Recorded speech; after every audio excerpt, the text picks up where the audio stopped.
सर्वांना praise Lord. प्रभू ख्रिस्तामध्ये पुन्हा एकदा आपलं स्वागत. तुमच्या प्रार्थना विनंत्या 9822172389 या नंबरवर तुम्ही पाठवू शकता. त्याचप्रमाणे बऱ्याच लोकांच्या जीवनामध्ये बऱ्याच काही साक्षी घडत आहेत, परंतु त्या लोकांना कशा पद्धतीने पोहोचवावं, तुम्ही व्हॉइस मेल किंवा व्हिडिओ काढून किंवा व्हॉट्सअपवर टाईप करून सुद्धा तुमच्या साक्षी पाठवू शकता. पुष्कळ लोकांच्या जीवनामध्ये देव साक्ष घडवत आहे. प्रभूला धन्यवाद असो. त्याचप्रमाणे बऱ्याच लोकांची इच्छा आहे की मिनिस्ट्रीसाठी हातभार लावावा. देवाचं वचन तुम्हाला जाता येत नाही, परंतु मी भारताच्या आणि देशाच्या त्याचप्रमाणे महाराष्ट्राच्या वेगवेगळ्या गावात खेड्यामध्ये सुवार्ता प्रसारासाठी जाते. युट्यूबच्या माध्यमातून देवाचं वचन पोहोचवत आहे. आणि तुम्हाला जर त्याच्यामध्ये बीज रोपण करायचं असेल किंवा तुम्हाला वाटतं की ही सेवा माझ्या पण त्या सेवेमध्ये हातभार लागावा, तर 9822172389 हा गुगल पे फोन पे नंबर आहे. यावर तुम्ही तुमची मदत पाठवू शकता, जेणेकरून देवाचं राज्य मोठ्या प्रमाणात वाढेल. आम्ही परिवारासाठी जगतो, स्वतःसाठी जगतो, पण देवाच्या राज्यासाठी सुद्धा आपल्याला मेहनत घेणं फार गरजेचं आहे. आज देवाच्या वचनातून आम्ही पाहणार आहोत, ज्याच्या पुष्कळ पापांची क्षमा झाली म्हणून तो देवावरती जास्त प्रेम करतो. या पृथ्वी तलावर राहत असताना दोन प्रकारचे लोक आहेत. एक स्वतःला धार्मिक समजतो आणि मग त्याची धार्मिकता त्याला असं वाटतं की मी देवावरती उपकार करतो. परंतु प्रभू येशू ख्रिस्त या पृथ्वी तलावरती पापी लोकांचा उद्धार करण्यासाठी आला आणि तो स्वतः म्हणतो की रोग्याला वैद्याची गरज आहे, तसं प्रत्येक पापी व्यक्तीला माझी गरज आहे.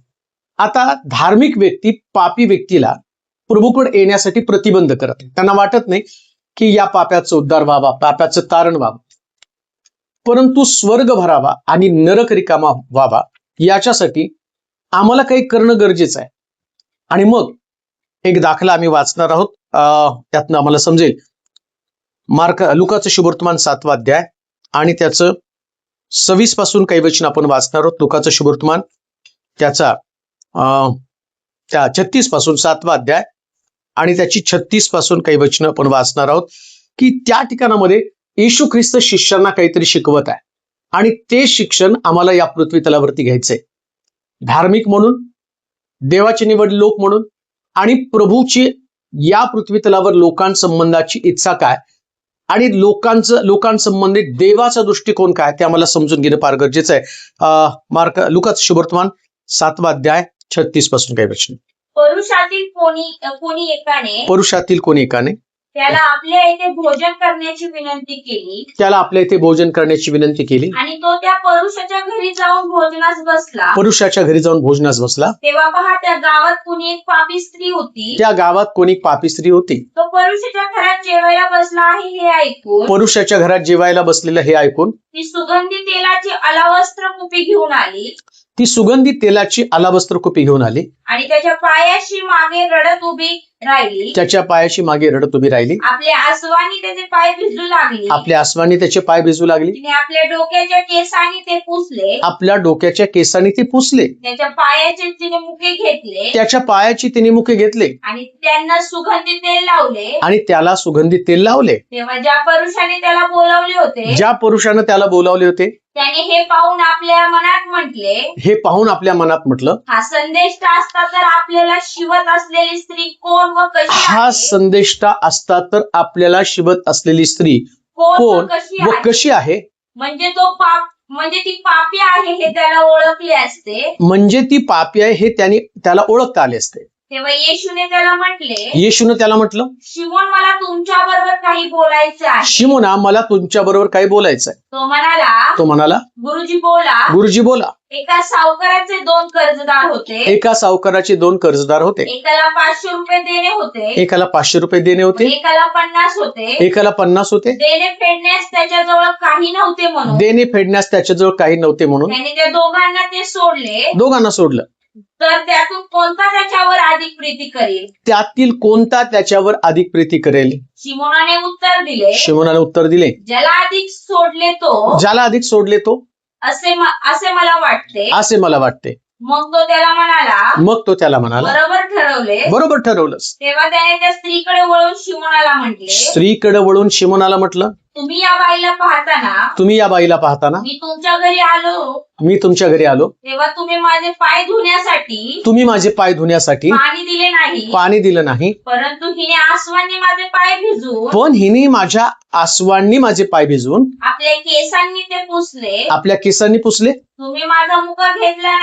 तुम्ही माझा मुका घेतला नाही परंतु मी आत आल्यापासून हिने माझ्या पायांचे मुके घेण्याचे थांबवले नाही तुम्ही माझ्या मस्तकाला तेल लावले नाही परंतु हिने माझ्या पायांना सुगंधी तेल लावले हिने माझ्या पायाला सुगंधी तेल लावले या कारणास्तव मी तुम्हाला सांगतो हिची जी पुष्कळ पापे आहेत त्याची क्षमा झाली आहे कारण हिने फार प्रीती केली येशू ख्रिस्त म्हणतो तिची पाप किती आहेत ती सगळी क्षमा झालेली आहे प्रॉब्लेम काय मला जर येशू ख्रिस्त सगळ्या पापाची क्षमा करण्यासाठी तयार आहे तर तुमचं आणि माझं व्यक्तिमत्व हे पाप्याला दोषी ठरवण्यात आम्ही का खर्च करत आहोत किंवा आमची धार्मिकता एखाद्या व्यक्तीला संपवण्यासाठी आम्ही का खर्च करत आहोत आता पहा शिमोनाच्या घरामध्ये ज्या ठिकाणामध्ये आम्ही पाहतो की या शिमोनाच्या घरामध्ये येशूला जेवायला निमंत्रण दिलेलं आहे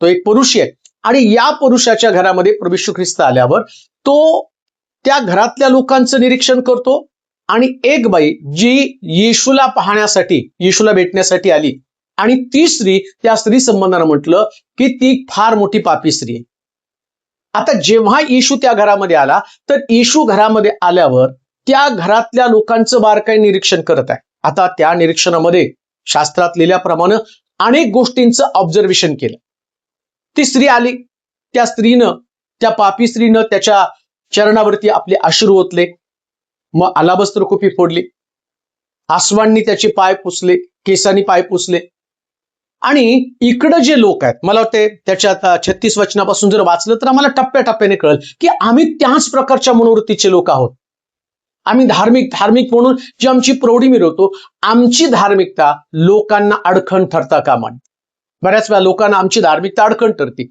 आणि लक्षात ठेवा तुम्ही कितीही धार्मिक बनला ना तरी तुमची धार्मिकता ख्रिस्ता इतकी कधीच असू शकत नाही ख्रिस्ता इतकी धार्मिकता तुम्ही ख्रिस्ता इतकी धार्मिकता आमच्याकडे कशी काही नाहीये अहो तो निर्दोष निष्कलंक असताना त्याच्या तोंडावरती चपराका मारल्या त्याच्या तोंडावरती थुंकले पण त्यानं जगासाठी मध्यस्थी केली लोकांनी त्यांचे गुन्हे केले लोकांनी त्याला दोष दिला पण तरी सुद्धा ख्रिस्त त्यांच्यासाठी मध्यस्थी करताय मला वाटतं आमच्या बाबतीमध्ये जेव्हा आम्ही विचार करतो ना तेव्हा या गोष्टी आम्हाला कोणी बोललं आमच्या विरोधात कोणी बोललं तर आम्ही सहन करू शकत नाही मग ख्रिस्ता इतकी धार्मिकता आमची आहे का मग ख्रिस्त जर आमच्यासाठी आदर्श आहे तर ख्रिस्ताचे गुण आमच्यामध्ये असले पाहिजे आणि ख्रिस्ताचे गुण कोणते आहेत परुषी लोकांनी शास्त्री लोकांनी ज्या पद्धतीने धर्मशास्त्र आणि वाचलं आणि धर्मशास्त्र शिकवत होते पण धर्मशास्त्रातले शिक्षण ते लोकांना उद्धार देऊ शकत नव्हते आता वाचा ते वचन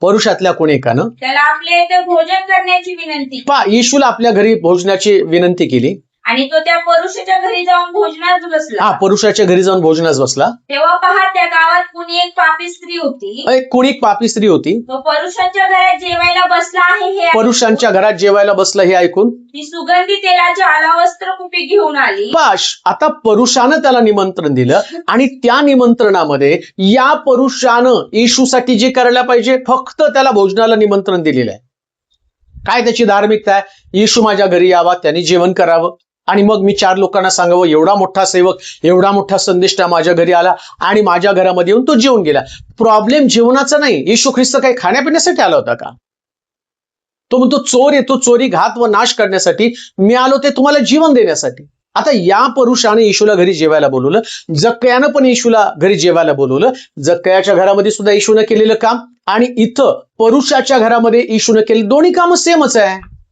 काय काम आहे जक्कयाला तो म्हणतो आज या घराण्याला तारण प्राप्त झालं आता जक्कयाच्या घरी गेला तोही पापी आहे इथं धार्मिकाच्या घरी गेला शिमोनाच्या घरी गेला आता जक्कयाच्या घरात गेल्यावर जक्कयानं येशूला पाहिल्यावर त्यानं केलेलं आत्मसमर्पण सरेंडर झाला तो मी कुणाचं कुभांडानं घेतलं असेल चौपट परत करतो अर्धद्रव्य गरीबाला देऊन टाकतो काय सरेंडर नाही काय शरणागती त्यानं पत्करलेली मुळामध्ये प्रभू येशू ख्रिस्ताला शरणागती पत्करणारे लोक आवडतात या मनुष्यानं या पुरुषानं येशूला घरी जेवायला बोलवलं, पण येशूची खिदमत करायला, सेवा करण्यासाठी त्याच्याकडे काहीच नाही, जेवणाशिवाय काहीच नाहीये. बरेच लोक जेवणापुरती सेवा करत आहेत, खाणं आणि पिणं.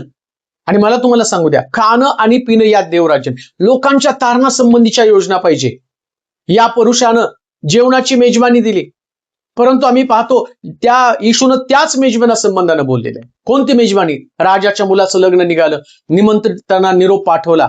कोणी बैलजोडी घेतली, कोणी लग्न केलं, कोणी म्हणतो शेत विकत घेतलं. एकही निमंत्रित त्या ठिकाणात यायला, मेजवानीला कोणीच यायला तयार नाही. मग येशू म्हटला, रस्त्यावरती जा, लंगडे, लुळे, पांगडे या सगळ्याला घेऊन या, भिकारी या लोकांना घेऊन या आणि त्यांना नवीन वस्त्र द्या. म्हणजे येशूचा उद्देश अगदी स्पष्ट आहे. जेव्हा जेवणावळी असते ना, त्या तो निमंत्रित लायकीचे नव्हते. जेव्हा तारण ज्या लोकांना द्यायचं त्यांची योग्यता संपुष्टात येते, त्यास तो म्हणतो वेश्या आणि कसबीने देवाच्या राज्यामध्ये येतील. त्यांच्यासाठी त्यांनी दारं उघडी केली. जसं त्या लग्नामध्ये त्यानं निमंत्रित चांगले लोक, लायकीचे लोक, पात्र लोक त्यांना बोलवलं, पण पात्र लोकांनीच आपली अपात्रता येशू समोर कबूल केली. या धार्मिक व्यक्तीच्या घरामधली अपात्रता कोणती? अरे तो म्हटलं, मी आल्यावर तुम्ही साधा मला पाय धुण्यासाठी पाणी दिलं नाही, पण इकडं ही स्त्री ज्याला तुम्ही व्यभिचारी म्हणता, ज्याला तुम्ही पापी म्हणता, या पापी स्त्रीला तिला माहितीये गुरु घरामध्ये आल्यानंतर या गुरुचे पाय धुवायला पाहिजे, आणि तिने आपल्या अश्रूंनी त्याचे पाय धुतले. काय तुमच्या घरामध्ये, काय तुमच्या मंडळीमध्ये प्रभू येशू ख्रिस्त असताना तुम्ही त्या पुरुषची व्यक्ती सारखे लोक आहात का? तुम्ही येशूला बोलवता घरामध्ये, तुम्ही प्रार्थना करता, तुम्ही आराधना करता, आणि तुमच्या आराधनेमध्ये येशूला बोलवता, पण तुमचं ऑब्झर्वेशन येशू असण्याच्या ऐवजी तुमचं ऑब्झर्वेशन पापी स्त्री आहे का? तुम्ही लोकांचं पाप पाहण्यासाठी येता का? तुम्ही लोकांचे दोष पाहण्यासाठी येता का?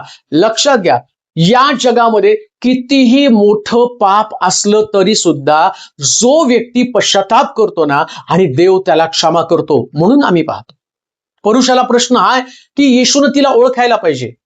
आम्हाला बऱ्याच वेळा असं वाटतं की मनुष्यानं हे ओळखायला पाहिजे, ते कोण आहेत, हे कोण आहेत. तुम्ही या जगामध्ये कशासाठी आला? तुमच्या धार्मिकतेने लोकांना वाचवण्यासाठी. प्रभूने तुम्हाला का ठेवलं? का तुम्हाला धार्मिक बनवलं? का तुम्हाला तारण दिलेलं आहे? अहो, तुमच्या तारणानं तुम्ही लोकांचं तारण करावं. जग काय म्हणतो, मी कुणाचं कुबांडानं घेतलं, चौपट परत करतो, अर्धद्रव्य गरीबाला. जग कायचं तारण झालं. आणि येशू काय म्हणतो, आता तुझं नाही, तुझ्या घराण्याचं तारण होईल. मुळामध्ये जक्कय धार्मिक बनला, पण जक्कयाच्या धार्मिकतेमुळं त्याच्या घराण्याचा उद्धार झाला. तुम्हालाही प्रभूनं तारण यासाठी दिलं की तुम्ही पापी लोकांना देवाच्या राज्यामध्ये आणावं. आता प्रश्न तोच आहे, किती लोक तुम्ही देवाच्या राज्यामध्ये आणलेले आहेत? किती प्रभूवरती प्रेम करता? प्रेम करणारा व्यक्ती हा नेहमी लोकांना अग्नीतनं ओढून त्याचं तारण करत असतो. आम्हाला तारण करणं आमचा उद्देश असला पाहिजे. परंतु पुरुषाची सगळ्यात मोठी चूक कोणती? त्यानं येशूला घरात बोलवलं, पण आपलं लक्ष येशूकडनं काढून त्यानं त्या स्त्रीकडे आपलं लक्ष लावलं. तुमच्याही आराधनेचा केंद्रबिंदू फक्त येशू असला पाहिजे, स्वर्गातील पिता असला पाहिजे, आणि पवित्र आत्म्याची प्रेरित होऊन तुम्ही स्तोत्रे, गीत गाणं आणि एकमेकाला बोध करणं या गोष्टी तुमच्याकडनं घडल्या पाहिजे. पहा त्या ठिकाणामध्ये वाजबरोबर त्या ठिकाणातलं वचन ते तेव्हा पहा, त्या गावात कोणी एक पापी स्त्री होती. त्या गावात कोणी एक पापी स्त्री होती. पुरुषांच्या घरात जेवायला बसला आहे. पुरुषांच्या घरी जेवायला बसला आहे. ऐकून ते सुगंधी तेलाची आलावस्त्र कुपी घेऊन आली. आता जो पाप करतो ना, तो ऐकल्यावर त्याला वाटतं नाही एकदा तरी येशूची भेट घ्यावी. आजचंही वचन त्या लोकांसाठी ज्याने आजपर्यंत फार पाप केले असतील, फार चुका केल्या असतील, व्यसन केलं असेल, चोऱ्या माऱ्या करत फिरला असाल, लबाडी केली असेल, व्यभिचार केला असेल, कोणाला मारहाण केली असेल, कोणाचं नुकसान केलं असेल, परंतु आज जर येशूचं वचन ऐकून तुमच्या अंतःकरणामध्ये उत्कंठ असेल की नाही, मला बदलायचं, मला प्रभूला भेटायचंय. जसं जक्कय एक पापी व्यक्ती आहे, पण प्रभूला पाहण्याचा तो प्रयत्न करते. झाडावरती चढला आणि येशूचं लक्ष त्याच्याकडे गेलं. कदाचित आज देवाचं वचन ऐकताना येशूचं लक्ष तुमच्याकडे का नसेल गेले, तुमच्या घरातल्या लोकांकडे का नसेल गेले. प्रत्येकाला बदलाची संधी आहे, प्रत्येकाला परिवर्तन करण्याची संधी आहे, प्रत्येकाला स्वर्ग राज्यात जाण्याची संधी आहे. आणि म्हणून या स्त्रीनं ही पापी आहे, परंतु येताना येशूसाठी आलावस्त्र कुपी घेऊन आली. लक्षात ठेवा, पापी व्यक्तीचं परिवर्तन हे नेहमी मोलवान काहीतरी देणगी प्रभूला देऊनच ते परिवर्तन साधून घेतात. जसं आम्ही पाहतो, जग काय म्हणतो, मी चौपट परत करतो, अर्धद्रव्य गरीबाला देतो. कुठून आलं एवढं प्रेम त्याचं? कारण खूप पापांची क्षमा झाली हो, भरपूर पापांची क्षमा झाली. एक व्यक्ती जेव्हा प्रभू त्याला आठवतं, त्याला जाणीव होती, मरियेला आपल्या पापाची जाणीव झाली. ही किती चांगली गोष्ट आहे. तिला तिच्या पापांची जाणीव झाली आणि ती रडायला लागली. आता पुरुषाला वाटलं मी धार्मिक आहे, नीतिमान आहे, तो तिचे दोष दाखवायला लागला. बरं, तिचे दोष नाही, येशूचे पण दोष दाखवायला लागला. फक्त तिचे नाही दोष दाखवली, पापी स्त्री ही पापी स्त्री. आता विचार करा, या पुरुषानं येशूला आपल्या घरी बोलवलेलं होतं, म्हणजे या पुरुषाला ख्रिस्ताची ओळख पटली होती, पण तरी सुद्धा ख्रिस्ताला त्याने दोष दिलेला, ख्रिस्ताच्या निवडीला त्यांनी दोष दिलेला आहे. आमच्याकडे पण तेच आहे. वचन आम्हाला पुष्कळ माहिती असतं, पण निवडीला दोष. येशू जवळ आलेली व्यक्ती कोण आहे? त्याला माहिती आहे ना कोण व्यक्ती आहे ती, आणि त्याला माहिती आहे त्या व्यक्तीचं जीवन काय. आता सध्या ती पश्चाताप करत आहे, ती माझ्यावरती. मग याचं बोलणं ऐकल्यावर तो शिमोना, मला तुझ्याशी काहीतरी बोलायचंय, माझ्याजवळ ये. आणि शिमोनाला त्या ज्या व्यक्तीने त्याच्यावरती आक्षेप घेतला, ज्या व्यक्तीनं त्याच्या निवडीवरती एक प्रकारचा संशय व्यक्त केला, येशू त्याच्याशीच बोलते. शिमोना, एका व्यक्तीचं 500 रुपये देणं होतं, एकीचं 50 रुपये देणं होतं, आणि त्यांच्याकडे देण्यासाठी फेडण्यासाठी पैसे नव्हते. मग देणे जो सावकार आहे, सावकाराच्या लक्षात आलं, सावकाराने दोघांची देणे माफ केले. आता तू मला सांग, तो कोण अधिक प्रीती करेल सावकारावरती? तो म्हटलं, ज्याचे 500 रुपये फेडले तो अधिक प्रीती करेल.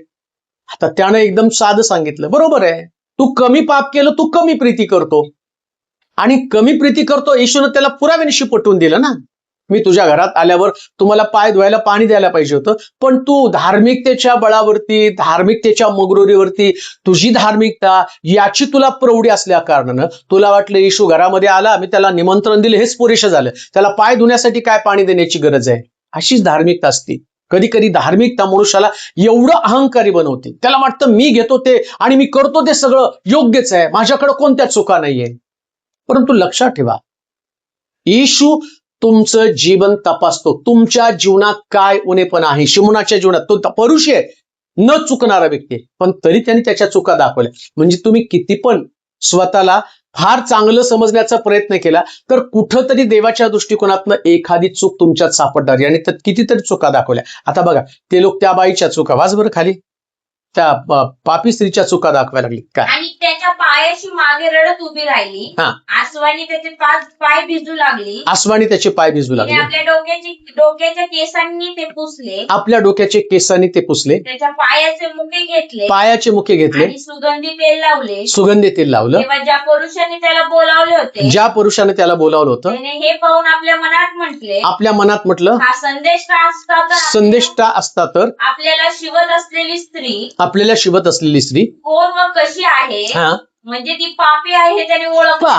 तो पुरुषी ज्याच्या घरामध्ये येशूला जेवायला बोलवलं, तो येशू मधल्या आणि त्या स्त्री मधल्या चुका शोधण्यामध्ये आपली धार्मिकता खर्च करू लागला. या पृथ्वी तलावर देवानं तुम्हाला धार्मिकता यासाठी दिली नाही की तुम्ही दुसऱ्याच्या चुका शोधाव्यात.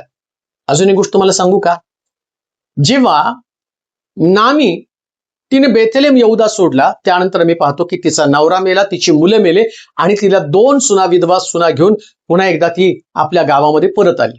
आता परत आल्यावरती लोक जमा झाले आणि तिला म्हणायला लागले, नामी आली, नामी आली. ती म्हटली, नामी म्हणू नका, मला क्लेशा म्हणा, कारण मी भरलेली गेले आणि आता रिकामी आलेली आहे. आता त्यावेळेस नामीनं या दोन्ही सुनांना सांगितलं होतं की एक काम करा, तुम्ही आपल्या माहेरी जा, लग्न करा, तुमच्या प्रिय लोकांना, तुमच्या घरातल्या आणि बाहेरच्या लोकांना सांगा तुमच्यासाठी मुलं बघायला, आणि तुम्ही लग्न करून सेटल व्हा.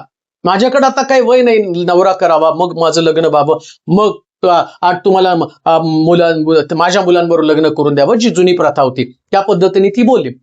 परंतु अर्पा गेली, रूथ आली. आता रूथ आल्यावर ज्याला वतन सोडून घेण्याचा अधिकार आहे तो बावाज तिथं होता, आणि त्या नामीने काय सांगितलं, तू बावाजाच्या खळ्यामध्ये जा, तिथं निज, आणि बावाजाचं पांघरून आपल्यावरती घे. आता बघा, बावाज म्हणजे प्रभू येशू ख्रिस्त आणि त्याची धार्मिकता, पांघरून म्हणजे धार्मिकता. यशाया 61:10 मध्ये सांगितल्याप्रमाणे, आणि त्या ठिकाणात म्हटलं, तुमची धार्मिकता फाटक्या वस्त्रासारखी, घाणेरड्या चिंदीसारखी. आता वस्त्र ही धार्मिकता आहे. आता बावाजाची धार्मिकता तिने पांघरली, आणि बावाजानं तिचं वतन सोडवलं, आणि बावाजानं तिला आपली पत्नी करून घेतली. आता विचार करा, आम्ही तर म्हणते की वतन सोडून घेण्याचा अधिकार आपल्याला कोणाचा? पापी व्यक्तीला स्वर्गात जाण्याचा अधिकार नाही, पापी व्यक्तीला धार्मिक ठरवण्याचा अधिकार कोणाला आहे? पाप्याला तर दंड दिला पाहिजे, व्यभिचारी स्त्रीला दगडमार करून मारून टाकलं पाहिजे, म्हणजे कोण वतन सोडवणार आहे? पण बवाज म्हणजे प्रभू येशू ख्रिस्त आहे.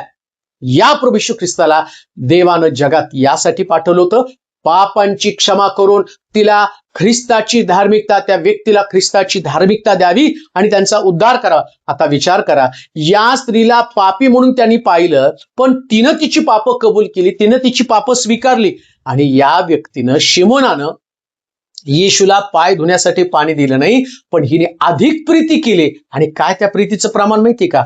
तिने अश्रूंनी येशूचे पाय धुतलेले आहेत. लक्षात ठेवा, तुम्ही काय करता याची चाचपणी करा.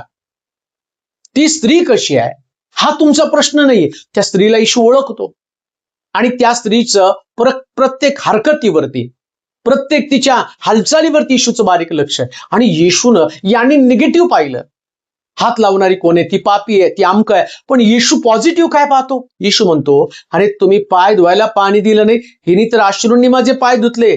कुठे तुमच्या चुका तुम्ही का शोधत नाही? का आपल्यातले उणीव, का आपल्यातले, ज्या दिवशी तुम्ही तुमच्या चुका शोधाल त्या दिवशी तुम्ही प्रभूवरती अधिक प्रेम करू लागा, तुम्हाला कळेल. दावीद म्हणतो, मी रोज रात्री माझं अंथरूण अश्वांनी भिजवून टाकतो. आणि देव म्हणतो, दावीद माझ्या हृदयासारखा आहे. परमेश्वराची दाविदा संबंधानं जे काही त्याच्या संबंधानं तो बोलला, तो माझ्या हृदयासारखा आहे. का हृदयासारखा आहे?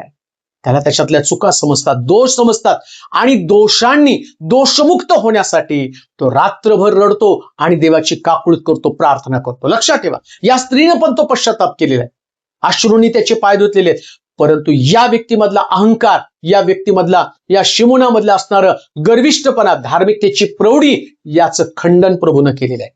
कोणी व्यक्ती देवासमोर नीतिमान ठरू शकत नाही, कोणी व्यक्ती देवासमोर स्वतःला आणि प्रौढी मिळवून जाऊ शकत नाही. म्हणून आम्ही पाहतो तिचंही पाहिलं वर्तन आणि शिमोनाचं पण वर्तन पाहिलं. आज रात्री एक गोष्ट लक्षात ठेवा, परमेश्वर तुमच्या वर्तनाची दखल घेतो. तुम्ही दुसऱ्याला दोष लावण्याच्या अगोदर तुम्ही कुठं चुकत आहात या संबंधानं पण देव तुमच्या आणि हालचालीवरती बारीक लक्ष ठेवू नये. पुढे वाचा परत एकदा ते वचन, मला वाटतं 38 वचन. आणि त्याच्या पायाशी मागे रडत उभी राहिली व आपल्या आसवांनी त्याचे पाय भिजू लागली. एक स्त्री, ज्या स्त्री संबंधानं लोकांच्या डोक्यामध्ये संशय होता, आणि त्या स्त्रीचं ऑब्झर्वेशन तो म्हणतो शास्त्रात नोंद करून ठेव. काय ऑब्झर्वेशन आहे?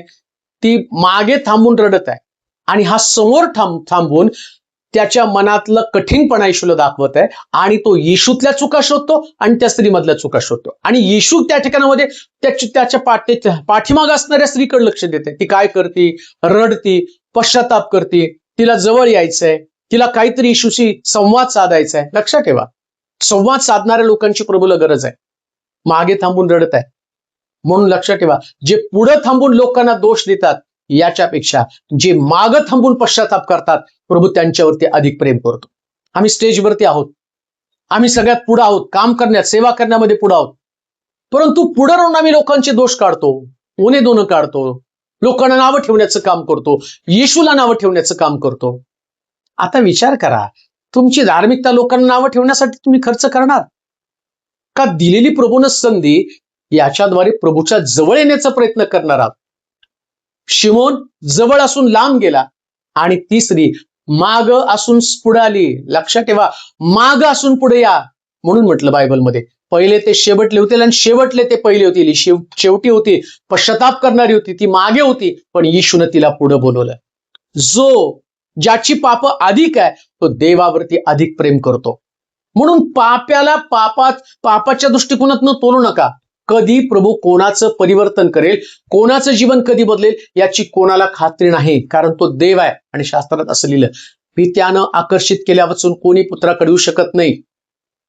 जो शौल, ख्रिस्ती लोकांचा छळ करणारा, डांबून मारणारा, ख्रिस्ती लोकांचा नाश करणारा शौल, या शौलाला येशूने वाटेमध्ये दर्शन देऊन याला एक मोठा प्रेषित बनवला. अनेक मंडळांची स्थापना त्यानं केलेली. हीच गोष्ट आहे, प्रभूला कोणती गोष्ट कठीण नाहीये. म्हणून कोणाच्या बाबतीमध्ये विचार करताना इतका निगेटिव्ह विचार करू नका. तो अधिक पाप करतो ना, एक दिवस तो अधिक प्रभूवरती प्रेम करेल, तुमच्यापेक्षा जास्त देवाच्या जवळ तो राहील, तुमच्यापेक्षा जास्त सेवा करेल. तुमच्यापेक्षा जास्त आत्मे जिंकल. पौलानं किती आत्मे जिंकले, किती लोकांना मारलं, याच्यापेक्षा पौलानं किती मंडळ्या स्थापन केल्या, किती आत्म्यांचा उद्धार त्यानं केलेला आहे. म्हणून ते प्रभू आहे, प्रभूला प्रभूचं काम करू द्या. येशूनं त्या ठिकाणामध्ये त्या स्त्रीच्या बाबतीमध्ये पुढे काय म्हटलंय, 39 वचन. तेव्हा ज्या पुरुषाने त्याला बोलावले होते, ज्या पुरुषानं त्याला बोलावलं होतं, हे पाहून आपल्या मनात म्हटले, हे पाहून आपल्या मनात हा म्हटलं, संदेश का असता, हा संदेश का असता, आपल्याला शिवत असलेली स्त्री, आपल्याला शिवत असलेली स्त्री कोण व कशी आहे, कोण व कशी आहे, म्हणजे ती पापी आहे हे त्याने ओळखले असते. हे त्या पापी आहे त्याने ओळखले असते. तेव्हा येशूने त्याला म्हटले, आता हा जो शिमोन आहे, ज्याच्या घरामध्ये येशूला जेवायला बोलवलं होतं, हा मनात त्यानं बोलला. बरं का, काही गोष्टी तुम्ही लोकांसमोर बोलत नाही आणि तुम्हाला वाटतं मी मनात बोललो आणि त्या कोणाला कळत नाही, परंतु बायबल सांगतं येशूनं त्याच्या मनातल्या गोष्टी जाणल्या. मन जाणतो येशू, तुमच्या मनात विचार काय चाललेले आहेत. म्हणून धार्मिक लोक जे आहेत ना, ते मनानं पण कधी पाप करत नाही. पाप करण्यासाठी तुम्हाला शरीराची गरज नाही, मन सुद्धा पाप करायला पुरेसं आहे. म्हणून येशू म्हटलं नाही का, कोणी एखाद्या स्त्री संबंधानं वाईट विचार केला किंवा त्याला असं वाटलं ती स्त्री मला हवी आहे, एवढा जरी विचार त्याच्या डोक्यात आला, तर तो म्हटला व्यभिचार करणारा होतो व्यक्ती. व्यभिचाराची व्याख्या प्रत्यक्षात तुम्हाला व्यभिचार करण्याची गरज नाही, पहिल्यांदा तुमच्या डोक्यामध्ये ते येतं, मग तुम्ही पाप करता. आता येशू या ठिकाणामध्ये जे काही त्याच्या अंतःकरणात चाललेले विचार आहे, मनातले विचार आहेत, त्या विचारांना येशूनं ऐकलं आणि येशू त्याला बोलवतो. लक्षात ठेवा, कधी कधी देवाचं वचन प्रत्यक्ष तुम्हाला बोलवत, ते टीका नसतं करत. बऱ्याच लोकांना वाटतं टीका करतात, नाही टीका करत ते, ती तुमची गरज आहे. तुमच्या मनातले विचार त्यांनी जाणले आणि तुमचं मन परिवर्तन व्हावं, तुमचं जीवन बदलावं, तुम्ही पापापासून दूर व्हावं, याच्यासाठी प्रभूचं वचन तुमच्याशी बोलत असतं. आणि जसं या शिमोनाची प्रभूनं भेट घेतली, कान देऊ नाही का, कदाचित तुम्ही अशाच प्रकारचं शिमोनासारखं तुमचं व्यक्तित्व असेल, येशू घरात यावा ही तुमची अपेक्षा असेल. विचार चांगले आहेत, पण येशू बरोबर बाकीचे लोक पण येणार आहे. आम्ही म्हणतो नाही आमच्याकडे सगळे चांगलेच लोक आवश्यक आहे. लक्ष, चांगले कोण चांगले? बायबल तर सांगतं नीतिमान कोणी नाही, एकही नाही, सर्वांनी पाप केलं, देवाच्या गौरवाला उणे पडले. आता प्रभूच म्हणतो कोणी नीतिमान नाही. मग तुम्ही तुमचं नीतिमत्व ठरवणार आहात का? तुमचं नीतिमत्व देव ठरवेल, त्यांचं नीतिमत्व देव ठरवेल. आता नीतिमत्वाच्या बाबतीमध्ये नोहा नीतिमान ठरला. नोहा तर द्राक्षरस पिऊन उघडा पडलेला होता. आता नग्नता बायबलच्या दृष्टिकोनातनं चांगली नाहीये, नग्न राहू नका म्हणून सांगितले. नोहाची नग्नता त्याच्या मुलांनी झाकली, मग तरी पण तो नीतिमान ठरला. कुठल्या गोष्टीतनं नीतिमान ठरला? त्यानं विश्वासानं तारू बांधलंय. लोकांच्या पत्रामध्ये जर तुम्ही बघितलं तर नोहा नीतिमान ठरलेला आहे. आता देव कुणाला कसं नीतिमान ठरवेल हे तुम्हाला काय सांगता येणार आहे? तुम्ही एखाद्या गोष्टीवरून एखाद्या व्यक्तीला आणि तुम्ही त्यांचं चरित्र किंवा त्याचं असणारी त्याचं जीवन याच्या संबंधानं तुम्ही विचार करत असाल, परंतु प्रभूचे विचार कसं काय तुम्हाला समजणार आहे? एलिया आमच्यासारख्या स्वभावाचा शास्त्रामध्ये लिहून ठेवलं, एवढा मोठा एलिया, इतके मोठे चमत्कार, देव त्याला आपल्या पंक्तीमध्ये, माझ्या पंक्तीमध्ये, तुमच्या पंक्तीमध्ये आणून बसवतो.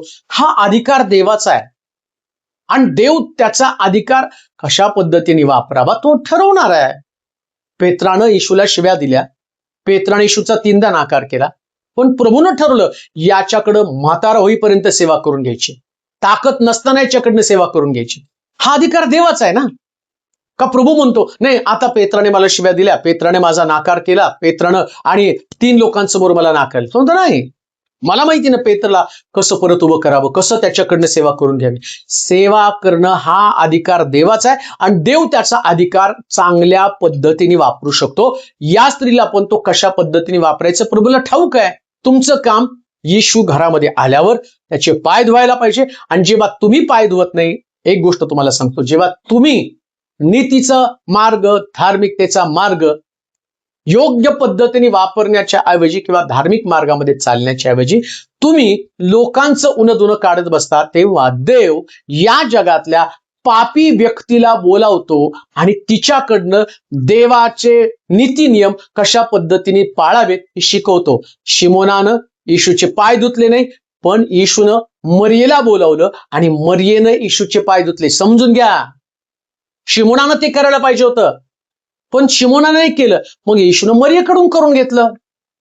धार्मिक लोक जेव्हा चुकीच्या पद्धतीने जीवन जगतात ना, तेव्हा देव जगातल्या पापी व्यक्तीला वापरतो.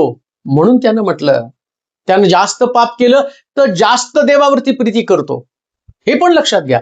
तुम्ही पापी पापी करत बसला, पण तो म्हणतो त्यानं जास्त पाप केलं, आता तो माझ्यावरती जास्त प्रेम करेल. आता शिमोनानं धार्मिक असल्या कारणानं त्यानं घरातलं पाणी आणून येशूच्या चरणाजवळ ओतलं असतं, येशूच्या पायावर ओतलं असतं. चला येशूचे पाय मी धुतो. मरियेनं तसं नाही केलं. ती म्हटली अश्रूंनीच पाय धुवून टाकते ना, पापच खूप केले ना, एवढा पश्चाताप मी करते. काय किती पाणी ओतलं. आणि येशू म्हणतोय किती छान तिने प्रोसेस केलेली आहे. हे तुम्हाला कळलं नाही, ते तिला कळालं. लक्षात ठेवा, एक धार्मिक व्यक्ती जेव्हा प्रभूकडे येतो ना, तो अख्खं बायबल आत्मसात करण्याचा प्रयत्न करतो, शास्त्रातल्या गोष्टी समजावून घेण्याचा प्रयत्न करतो. आता पौल म्हणतो मी पुरुषांमधला पुरुषी, पण जेव्हा त्याला ख्रिस्त कळाला तो जगातला सगळ्यात मोठा पापी मी, सगळ्यात मोठा पापी मी. ही गोष्ट ध्यानात ठेवा देवाचे प्रिय लोक. जेव्हा तुम्ही परमेश्वराच्या भयामध्ये चालता तेव्हा लोकांना दोष देण्याचं कठीण काम तुम्ही करू नका. जो अधिक पाप करतो तो देवावरती अधिक प्रेम करत असतो. म्हणून त्या स्त्रीनं काय केलं, आलाबस्त्र कुपी येशूच्या चरणाजवळ ओतले. तिने आपलं सर्वस्व देऊन टाकलं. तिला कळालं आत्या, आणि तिच्या केसांनी त्याचे पाय पुसले. आपलं गौरवच ख्रिस्ताला दिलेले. काय गौरव आहे तुमचं, कुठलं तुमचं स्थान आहे, कुठला तुमचा दर्जा आहे स्त्रीचं. आणि असं म्हटलं तिचे केस हे तिच्यासाठी तिचं गौरव आहे. ते गौरव तिने येशूच्या चरणाजवळ ओतलं. पाप करणारा व्यक्ती जेव्हा तो ख्रिस्ताकडे, तो ख्रिस्त त्याला बोलवतो, आपलं सगळं गौरव येशूच्या चरणावरती अर्पण करतो. म्हणून तुमच्यासाठी आनंदाची बातमी, तुम्ही किती मोठे पापी असाल, पण आज रात्री प्रभू तुम्हाला बोलवतो. लोक तुमच्याशी काय विचार करतात सोडून टाका. कोणी तुम्हाला स्वर्गात नेणार नाही, परंतु ज्यानं तुम्हाला हाक मारली, ज्यानं तुम्हाला बोलवलं, तो स्वर्गाच्या राज्याची हमखास खात्री तुम्हाला देतो. आणि तो स्वतः म्हणतो हिची पाप अधिक होती म्हणून तिने माझ्यावर अधिक प्रेम केलेले आहे. तुम्ही देखील पापाची गंती करू नका, प्रीतीची गंती करा. जास्त देवावरती प्रेम करा आणि प्रभूनं केलेल्या प्रेमाची परतफेड करा. देवा तुम्हाला आशीर्वाद देऊ. आपण प्रार्थना करू. सर्वशक्तिमान देवा, मनापासून तुझी स्तुती करतो, धन्यवाद देतो प्रभू आजच्या दिवसाबद्दल. आम्ही कित्येक वेळा स्वतःला फार दोषी, लोकांना दोषी ठरवण्याचं काम केलेलं आहे, परंतु आम्हाला तुझं वचन कधी कळलंच नाही. तुझ्या वचनात ज्या पद्धतीनं प्रत्येक पापी व्यक्तीला आपल्या जवळ तू बोलवतो, त्याचा उद्धार करतो, त्याला सार्वकालिक जीवनाची खात्री देतो. आणि एवढंच नाही, प्रभूचं गौरव माणसाकडे जाऊ नये तर ते प्रभूकडेच जावं. आणि प्रभूचं गौरव हेच आहे, तो पाप्याला उद्धार देऊन देवाची सेवा करण्यासाठी लायक बनवतो. याच्यासारखी सुंदर गोष्ट दुसरी कोणती नाही. आणि म्हणून प्रभूजी, आज रात्री तुझं वचन ऐकणाऱ्या प्रत्येक परिवार, या परिवारामध्ये तुझ्या वचनाची भरभरी राहू दे. कोणी चुकत असेल तर त्याने आज प्रभूला शरण यावं, आपलं जीवन प्रभूला द्यावं. ज्याप्रमाणे त्या स्त्रीने शरणागती पत्करली तसं शरणागती पत्करावी. कोणी पुरुष असू नये, तर प्रत्येक व्यक्तीनं या स्त्रीसारखं प्रभूला समर्पित व्हावं असं दयाने कर. आजारपण, व्याधी विकार, संकट, अनेक प्रकारचे प्रश्न घेऊन लोक तुझ्या समोर बसलेले आहेत, परंतु माझा विश्वास, क्रूसावर जाण्यापूर्वी येशूने 39 माराचे फटके खाल्ले. आम्हाला धनवान करण्यासाठी तो गरीब झाला. त्याने आमचे सगळे व्याधी, सगळे पीडा, शाप स्वतःवरती घेतले. आणि म्हणून आज रात्री अनेक लोकांच्या शापातनं त्यांची सुटका कर, त्यांची बंधनं तोड प्रभूचे. आणि प्रत्येक व्यक्तीला खात्री पटू दे, परमेश्वर माझा मेंढपाळ, मला काही उणे पडणार नाही. सर्वांच्या जीवनामधल्या अडचणी दूर कर, रात्री शांत झोप लागू दे आणि उद्याचा दिवस पाहताना नवीन आशीर्वाद त्यांनी अनुभवत असं कर. प्रभूजी, तुला धन्यवाद देतो, तुझी स्तुती करत येशूच्या नावात ही प्रार्थना विनवणी केली म्हणून तो ऐक. आमेन. आता देवबापाची प्रीती, प्रभू येशू ख्रिस्ताची कृपा, पवित्र आत्म्याची सहभागिता तुम्हा सर्वांबरोबर आता आणि सदा सर्व काळ राहो. आमेन.